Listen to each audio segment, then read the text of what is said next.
মুজিব ভাই এসে গেছেন, তাকে আপনারা স্লোগান দিয়ে অভিবাদন দেন।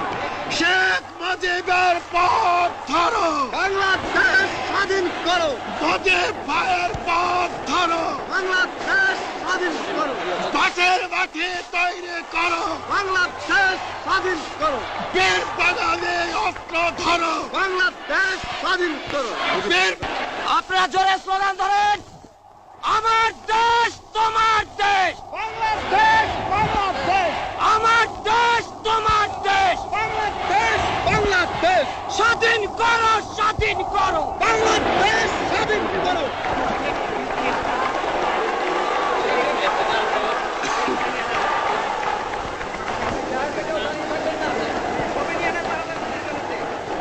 ভাইরা আমার, আজ দুঃখ ভারাক্রান্ত মন নিয়ে আপনাদের সামনে হাজির হয়েছি। আপনারা সবই জানেন এবং বোঝেন আমরা আমাদের জীবন দিয়ে চেষ্টা করেছি, কিন্তু দুঃখের বিষয় আজ ঢাকা, চট্টগ্রাম, খুলনা, রাজশাহী, রংপুরে আমার ভাইয়ের রক্তে রাজপথ রঞ্জিত হয়েছে। আজ বাংলার মানুষ মুক্তি চায়, বাংলার মানুষ বাঁচতে চায়, বাংলার মানুষ তারা আজ তার অধিকার চায়। কিন্তু দুঃখের বিষয় আজ দুঃখের সঙ্গে বলতে হয় 23 বছরের করুণ ইতিহাস, বাংলার অত্যাচারের, বাংলার মানুষের রক্তের ইতিহাস, 23 বছরের ইতিহাস, মুমূর্ষ নরনারীর আর্তনাদের ইতিহাস, বাংলার ইতিহাস, এদেশের মানুষের রক্ত দিয়ে রাজপথ রঞ্জিত করার ইতিহাস। 1952 সালে রক্ত দিয়েছি, 1954 সালে নির্বাচনে জয়লাভ করেও আমরা গদিতে বসতে পারি নাই। 1958 সালে আইয়ুব খান মার্শাল ল জারি করে 10 বছর পর্যন্ত আমাদের গোলাম করে রেখেছে। 1967 সালে 6 দফার আন্দোলনের 7ই জুনে আমার ছেলেদের গুলি করে হত্যা করা হয়েছে। 1969 সালে আন্দোলনে আইয়ুব খানের পতন হওয়ার পরে যখন ইয়াহিয়া খান সাহেব সরকার নিলেন, তিনি বললেন দেশে শাসনতন্ত্র দেবেন, গণতন্ত্র দেবেন, আমরা মেনে নিলাম। তারপরে অনেক ইতিহাস হয়ে গেল, নির্বাচন হলো। আপনারা জানেন দোষ কি আমাদের? আজকে আমি প্রেসিডেন্ট ইয়াহিয়া খান সাহেবের সঙ্গে দেখা করেছি, আপনারা জানেন, আলাপ আলোচনা করেছি। আমি শুধু বাংলার নয়, পাকিস্তানের মেজরিটি পার্টির নেতা হিসাবে তাকে অনুরোধ করলাম 15 ফেব্রুয়ারি তারিখে আপনি জাতীয় পরিষদের অধিবেশন দেন। তিনি আমার কথা রাখলেন না, তিনি রাখলেন ভুট্টো সাহেবের কথা। তিনি বললেন প্রথম সপ্তাহে মার্চ মাসে হবে, তিনি মানে নিলেন। আমরা বললাম ঠিক আছে, আমরা অ্যাসেম্বলিতে বসবো, আমরা আলোচনা করব। আমি বললাম বক্তৃতার মধ্যে অ্যাসেম্বলির মধ্যে আলোচনা করব। এমনকি আমি এ পর্যন্ত বললাম যদি কেউ ন্যায্য কথা বলে, আমরা সংখ্যায় বেশি হলেও একজন যদিও সে হয়, তার ন্যায্য কথা আমরা মেনে নেব। আসুন বসি, আমরা আলাপ করে শাসনতন্ত্র তৈরি করি। তিনি বললেন পশ্চিম পাকিস্তানের মেম্বাররা যদি এখানে আসে তাহলে কসাইখানা হবে অ্যাসেম্বলি। যদি কেউ অ্যাসেম্বলিতে আসে তাহলে পেশোয়ার থেকে করাচি পর্যন্ত দোকান জোর করে বন্ধ করা হবে, তারপরেও যদি কেউ আসে তাকে সন্ন্যাসার করা হবে। আমি বললাম অ্যাসেম্বলি চলবে। তারপরে হঠাৎ 1 তারিখে অ্যাসেম্বলি বন্ধ করে দেওয়া হলো। কি পেলাম আমরা? আমার পয়সা দিয়ে অস্ত্র কিনেছি বহিঃশত্রু আক্রমণ থেকে দেশকে রক্ষা করার জন্য। আজ সেই অস্ত্র ব্যবহার হচ্ছে আমার দেশের গরিব দুঃখী নিরস্ত মানুষের বিরুদ্ধে, তার বুকের উপরে হচ্ছে গুলি। আমরা পাকিস্তানের সংখ্যাগুরু, আমরা বাঙালিরা যখনই ক্ষমতায় যাওয়ার চেষ্টা করেছি, যখনই এদেশের মালিক হবার চেষ্টা করেছি, তখনই তারা আমাদের উপর ঝাঁপিয়ে পড়েছেন। তারা আমাদের ভাই। আমি বলেছি তাদের কাছে এই কথা যে আপনারা কেন আপনার ভাইয়ের বুকে গুলি মারবেন? আপনাদের রাখা হয়েছে যদি বহিঃশত্রু আক্রমণ করে তার থেকে দেশকে রক্ষা করার জন্য।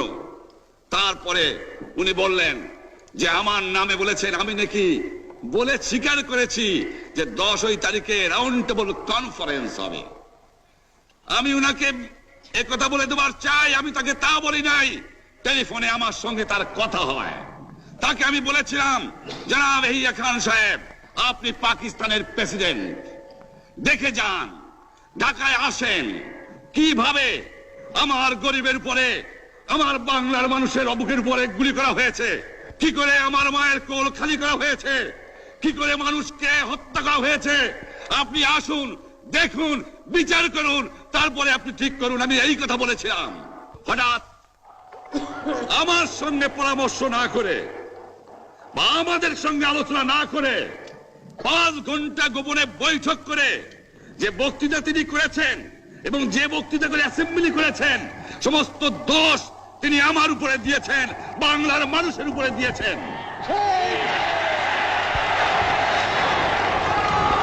আমি পরিষ্কার মিটিংয়ে বলেছি যে এবারের সংগ্রাম আমার মুক্তির সংগ্রাম, এবারের সংগ্রাম স্বাধীনতার সংগ্রাম।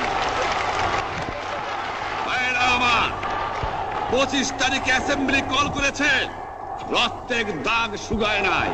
আমি 10 তারিখে বলে দিয়েছি যে ওই শহীদের রক্তের উপর দিয়ে পাড়া দিয়ে আরটিসিতে মুজিবুর রহমান যোগদান করতে পারে না। অ্যাসেম্বলি কল করেছেন, আমার দাবি মানতে হবে। প্রথম, সামরিক আইন মার্শাল ল উড্র করতে হবে। সমস্ত সামরিক বাহিনীর লোকদের ব্যারাকে ফেরত দিতে হবে। যেভাবে হত্যা করা হয়েছে তার তদন্ত করতে হবে। আর জনগণের প্রতিনিধির কাছে ক্ষমতা হস্তান্তর করতে হবে। তারপরে বিবেচনা করে দেখব আমরা অ্যাসেম্বলিতে বসতে পারবো কি পারবো না। এর পূর্বে অ্যাসেম্বলিতে বসার, আমরা অ্যাসেম্বলিতে বসতে আমরা পারি না। জনগণ সে অধিকার আমাকে দেয় নাই। ভাইয়েরা আমার, তোমরা আমার উপর বিশ্বাস আছে? আমি প্রধানমন্ত্রিত্ব চাই না, আমরা দেশের মানুষের অধিকার চাই। আর যদি একটা গুলি চলে, আর যদি আমার লোকের উপর হত্যা করা হয়, তোমাদের উপর কাছে আমার অনুরোধ রইল, প্রত্যেক ঘরে ঘরে দুর্গ গড়ে তোলো। তোমাদের যা কিছু আছে তাই নিয়ে শত্রুর মোকাবেলা করতে হবে এবং জীবনের তরে রাস্তাঘাট যা যা আছে সবকিছু আমি যদি হুকুম দেবার নাও পারি, তোমরা বন্ধ করে দেবে। তোমরা আমার ভাই, তোমরা ব্যারাকে থাকো, কেউ তোমাদের কিছু বলবে না। কিন্তু আর আমার বুকের পর গুলি চালাবার চেষ্টা করো না, ভালো হবে না। 7 কোটি মানুষকে তাবায় রাখতে পারবো না। আমরা যখন মরতে শিখেছি তখন কেউ আমাদের দবাতে পারবে না। যে পর্যন্ত আমার এই দেশের মুক্তি না হবে, খাজনা ট্যাক্স বন্ধ করে দেওয়া হলো, কেউ দেবে না। তবে আমি অনুরোধ করছি, আপনারা আমাদের ভাই, আপনারা দেশকে একেবারে জাহান্নামে ধ্বংস করে দিয়েন না। জীবনে আর কোনোদিন আপনাদের মুখ দেখা দেখি হবে না। যদিও আমরা শান্তিপূর্ণভাবে আমাদের ফয়সালা করতে পারি, তাহলে অন্তপক্ষে ভাই ভাই হিসেবে বাস করার সম্ভাবনা আছে। সেই জন্য আপনাদের অনুরোধ করছি, আমার এই দেশে আপনারা মিলিটারি শাসন চালাবার চেষ্টা আর করবেন না। দ্বিতীয় কথা, প্রত্যেক গ্রামে, প্রত্যেক মহল্লায় প্রত্যেক ইউনিয়নে, প্রত্যেক সাব ডিভিশনে আওয়ামী লীগের নেতৃত্বে সংগ্রাম পরিষদ গড়ে তোলো এবং তোমাদের যা কিছু আছে তাই নিয়ে প্রস্তুত থাকো। মনে রাখবা, রক্ত যখন দিয়েছি, রক্ত আরো দেব, এদেশের মানুষকে মুক্ত করে ছাড়বো ইনশাআল্লাহ। এবারে সংগ্রাম আমাদের মুক্তির সংগ্রাম, এবারে সংগ্রাম স্বাধীনতার সংগ্রাম। আপনারা আমার উপরে বিশ্বাস নিশ্চয়ই রাখেন। জীবনে আমার রক্তের বিনিময়েও আপনাদের সঙ্গে বেঈমানি করি নাই। প্রধানমন্ত্রিত্ব দিয়ে আমাকে নিতে পারে নাই, ফাঁসি কাস্টে আসামি দিয়ে আমাকে নিতে পারে নাই। যে রক্ত দিয়ে আপনারা আমাকে একদিন জেলের থেকে বার করে নিয়ে এসেছিলেন, এই রেসকোর্স ময়দানে আমি বলেছিলাম আমার রক্ত দিয়ে আমি রক্তের ঋণ শোধ করবো, মনে আছে?